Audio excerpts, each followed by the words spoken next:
আসসালামু আলাইকুম মালয়েশিয়ান প্রবাসী ভাইয়েরা যারা মালয়েশিয়াতে থাকেন। আহ, এই যে সাফি এটা যে বডি কেয়ার বা যে রেক্সোনা আর কি যেটা বলে রেক্সোনা তো না, এটা হচ্ছে বডি কেয়ার মূলত।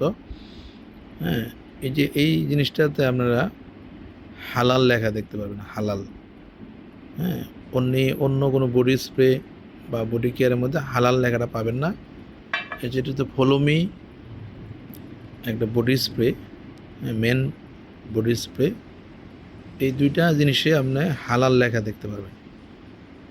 হ্যাঁ, অন্যান্য রেক্সোনা, নেভিয়া বা অন্যান্য কোম্পানির বিদেশি কোম্পানি আছে, এগুলোতে কি হালাল লেখা নাই। হ্যাঁ, আপনারা যদি হালাল জিনিস ব্যবহার করতে চান, যে আমি হালাল বডি স্প্রে ব্যবহার করবো, কারণ অনেকেই আছে প্রবাসীরা আছে নামাজ পড়েন। হ্যাঁ, এটা কতটুকু হালাল আমি জানি না ভিতরে, বাট লেখা আছে হালাল। কিন্তু অন্যান্য বডি স্প্রেগুলোতে এরকম হালাল লেখা থাকে না। কিন্তু এই দুইটাতেই মালয়েশিয়াতে আমি দেখলাম যে এটা হালাল লেখা আছে। আশা করি আপনারা হালাল জিনিসগুলো ব্যবহার করবেন। হ্যাঁ,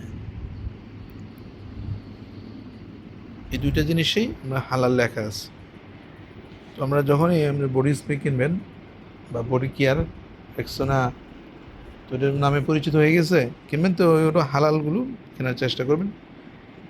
যে কোনো দোকানে আপনারা পাবেন।